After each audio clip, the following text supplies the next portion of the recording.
नमस्कार दोस्तों। प्रस्तुत है श्रीलाल शुक्ल की लिखी हुई कहानी, एक चोर की कहानी। माघ की रात थी। तालाब का किनारा, सूखता हुआ पानी, सड़ती हुई काई, कोहरे में सब कुछ ढका हुआ।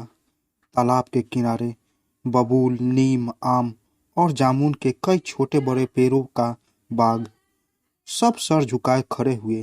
पेड़ों के बीच जमीन कुछ कांच के फैलाव में ढकी हुई।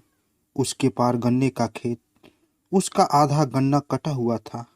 उस पर गन्ने की सूखी पत्तियां फैली हुई, उन पर जमती हुई ओस, कटे हुए गन्ने की ठूठियां उन्हें पत्तियों में ढकी हुई। आधे खेत में उगा हुआ गन्ना, जिसकी फुनगी पर सफेद फूल आ गए थे क्योंकि वह पुराना हो गया था। रात के 2 बजे पास की अमराइयों में चिड़ियों ने पंख फड़फड़ाए। कोई चमगादड़ कह कह करता रहा। एक लोमड़ी दूर की झाड़ियों में खांसती रही। पर रात के सन्नाटे ने, अजगर ने अपनी बर्फीली सांस की एक फुफकार से इस सब ध्वनियों को अपने पेट में डाल लिया और रह रह कर फुफकारता रहा। तभी जैसे गन्ने के सुनसान खेत से अकस्मात बनैल सुअरों का कोई झुंड बाहर निकल आए। बड़े जोर का शोर सुनाई पड़ा, चोर चोर चोर। गांव की ओर से लगभग 25 आवाजें हवा में गूंज रही थी। चोर चोर चोर, चारों ओर से घेर लो, जाने न पाए। ठाकुर बाबा के बाग की तरफ गया है, भगंती की खेत की तरफ देखना। हाँ हाँ, गन्ने वाला खेत। चोर चोर। देखते देखते गांव वाले ठाकुर के बाग में पहुंच गए। चारों ओर से उन्हें बाग को और उसमें मिले हुए गन्ने के खेत को घेर लिया। लालटेनों की रोशनी में एक एक झाड़ी की तलाशी ली जाने लगी। सब बोल रहे थे, कोई सुन नहीं रहा था। तभी एक आदमी ने टार्च की रोशनी फेंकनी शुरू की। भगंती के खेत में उसने कुछ गन्नों को हिलते देखा। फिर वह धीरे धीरे खेत के किनारे तक गया। 2-3 कोमल गन्ने जमीन पर झुके पड़े थे। उसी की सीध में कुछ गन्ने ऐसे थे जिन पर से पाले की बूंदें नीचे ढुलक आई थी। टार्च की रोशनी में और पौधों के सामने ये कुछ अधिक हरे दिख रहे थे। टार्च की रोशनी को खेत की गहराइयों में फेंकते हुए उस आदमी ने चिल्लाकर कहा, होशियार भाइयों, होशियार! चोर इसी खेत में छिपा है। चारों ओर से इसे घेर लो, जाने न पाए।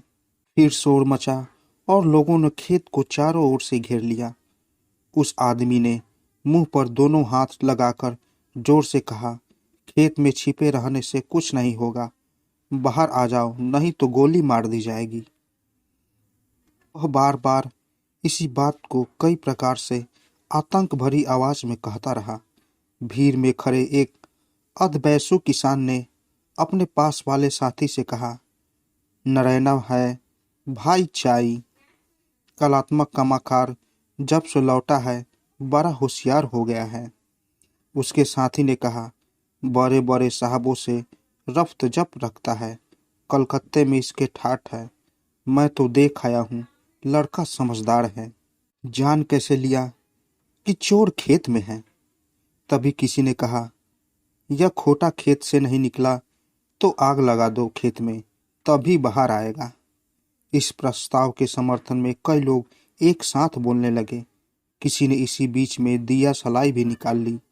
भंगती ने आकर नारायण उर्फ नरैया के हाथ जोड़कर कहा, हे नारायण भैया, एक चोर के पीछे हमारा गन्ना न जलवाओ, सैकड़ों का नुकसान हो जाएगा, और कोई तरकीब निकालो।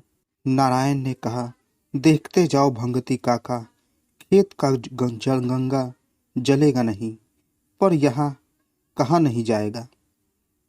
उसने खेतों से चारों ओर घूमकर कुछ लोगों से बातें की और खेत के आधे हिस्से में गन्ने की जो सूखी पत्तियां पड़ी थी, उनके छोटे छोटे ढेरों में आग लगा दी। बहुत से लोग आग तापने के लिए और भी नजदीक सिमट आए। सब तरह का शोर मचता रहा।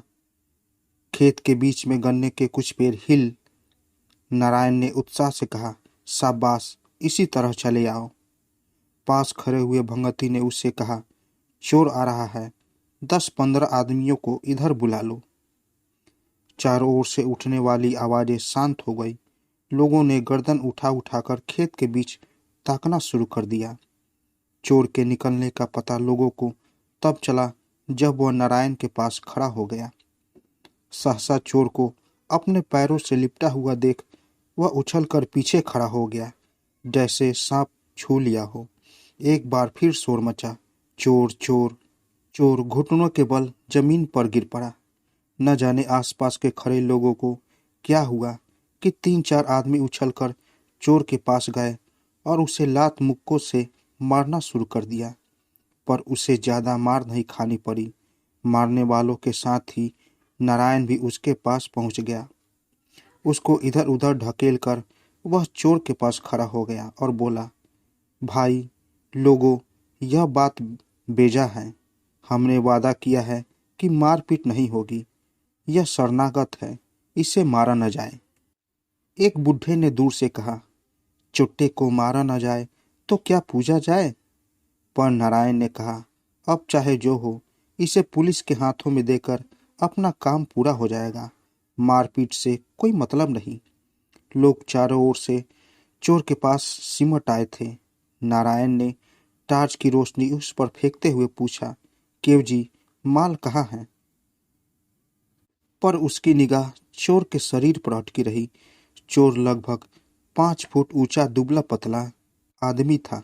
नंगे पैर, कमर से घुटनों तक एक मैला सा अंगोछा बांधे हुए, जिस्म पर एक पुरानी खाकी कमीज थी।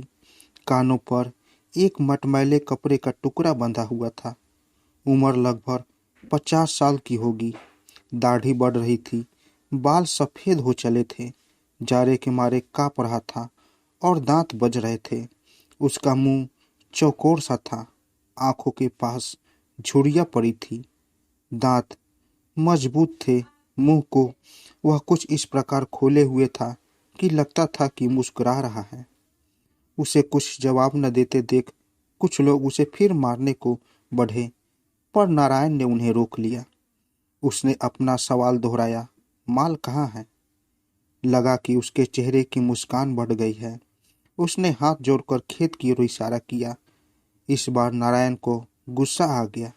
अपनी टार्च उसकी पीठ पर पटक कर उसने डांट कर कहा, माल ले आओ।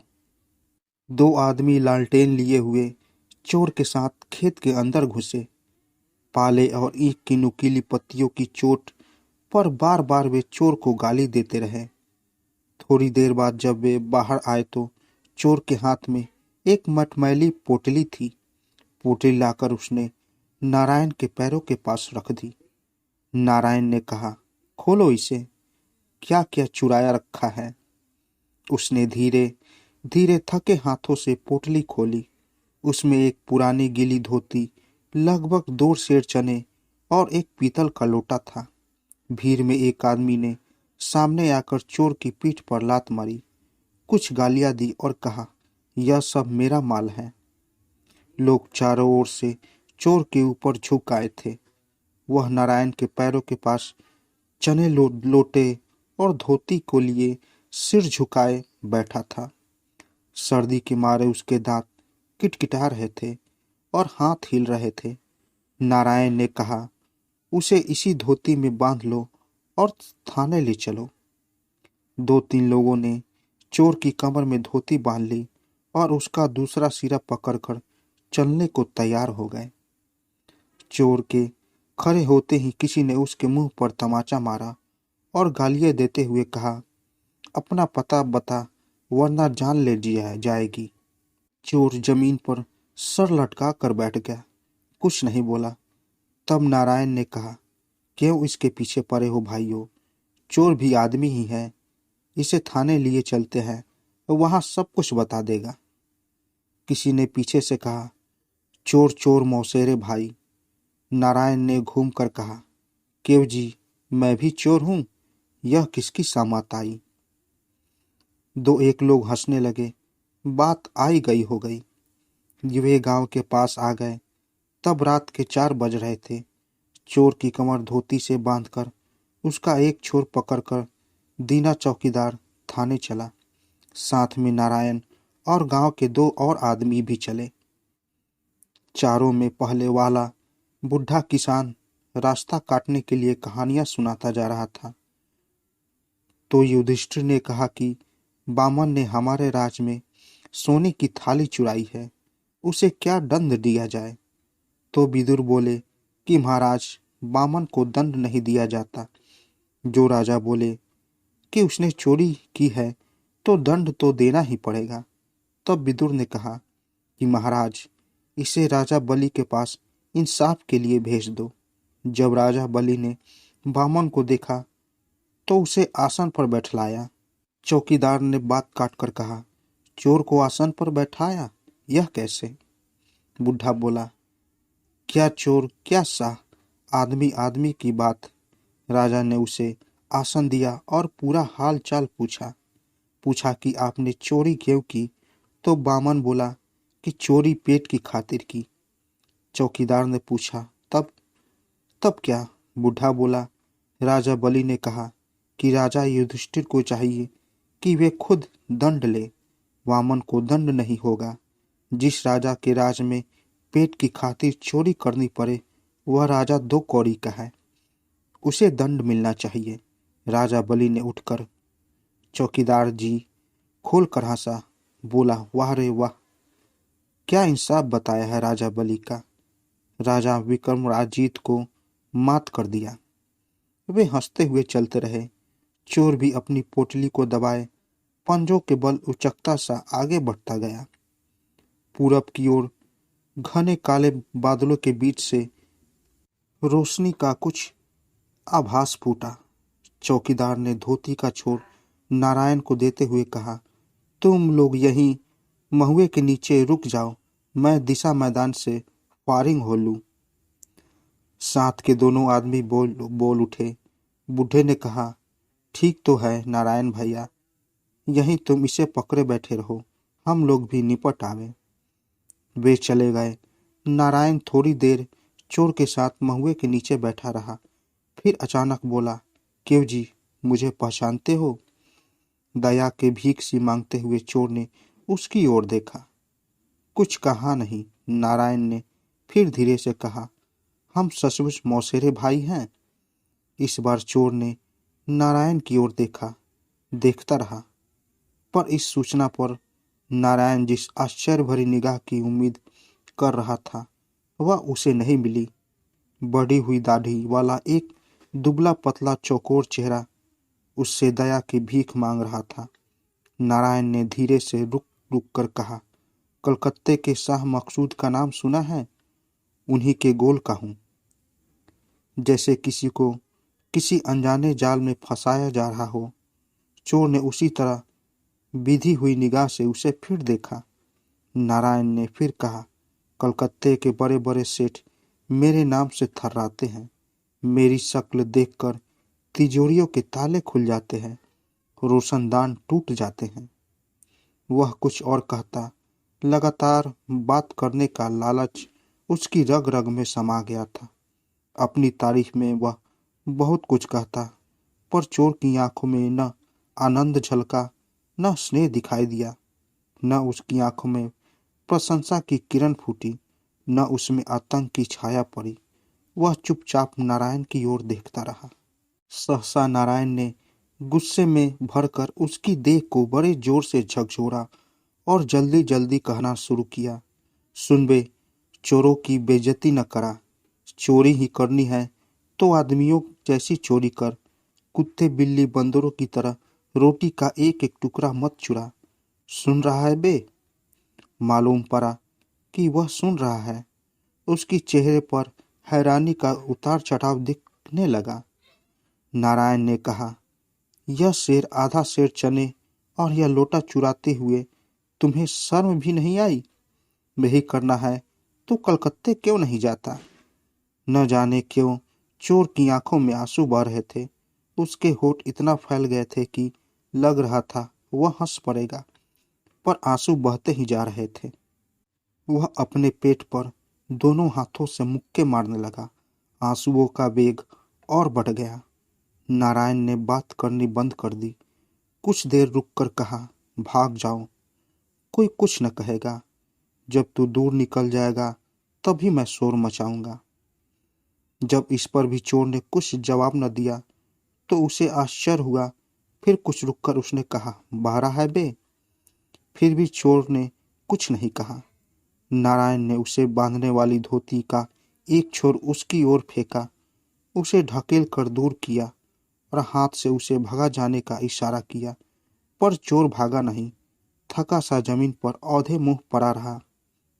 इतने में दूसरे लोग आते हुए दिखाई पड़े। नारायण ने गंभीरतापूर्वक उठकर चोर को जकड़ने वाली धोती पकड़ ली, उसे हिला डुला कर खड़ा कर दिया। एक एक करके वे सब लोग आ गए।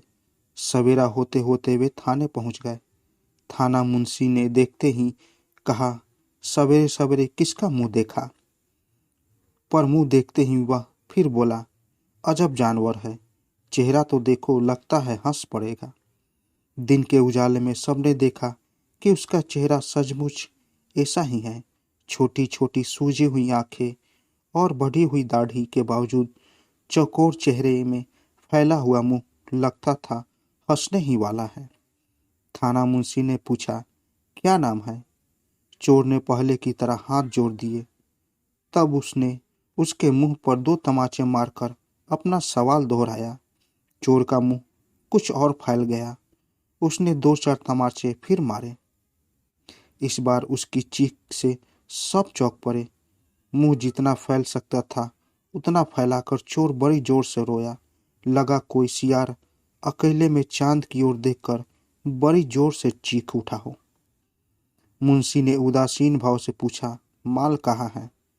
नारायण ने चने लोटे और धोती को दिखाकर कहा, यह है। न जाने क्यों सब थके थके से चुपचाप खड़े रहे। चोर अब सिसक रहा था। सहसा एक सिपाही ने अपनी कोठरी से निकाल कर कहा, मुंशी जी, यह तो 5 बार का सजा याफ्त है। इसके लिए न जेल में जगह है, न बाहर घूम फिर कर फिर यहीं आ जाता है। मुंशी ने कहा, कुछ अधपगला सा है क्या? सिपाही ने मुंशी के सवाल का जवाब स्वीकार में सिर हिलाकर दिया। फिर पास आकर चोर की पीठ थपथपाते हुए कहा, क्यों गूंगे, फिर आ गए? कितनी दिन के लिए जाओगे? 6 महीने के लिए कि साल भर? चोर सिहर रहा था। वह उसकी आंखों में भय, विस्मय और जड़ता के भाव समाप्त हो चले थे। सिपाही की ओर वह बार बार हाथ जोड़कर झुकने लगा, जैसे पुराना परिचित हो।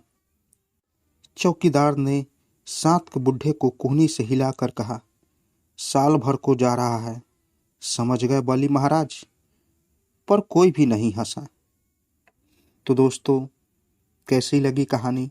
अगर आप लोगों को कहानी अच्छी लगी हो तो मेरे चैनल को ज़रूर सब्सक्राइब करो और साथ ही साथ बेल आइकन को भी ज़रूर दबाएं ताकि मेरी कहानी सबसे पहले आप तक पहुंचे। तो दोस्तों, मिलते हैं एक नई कहानी के साथ एक नए वीडियो में। तब तक के लिए नमस्कार।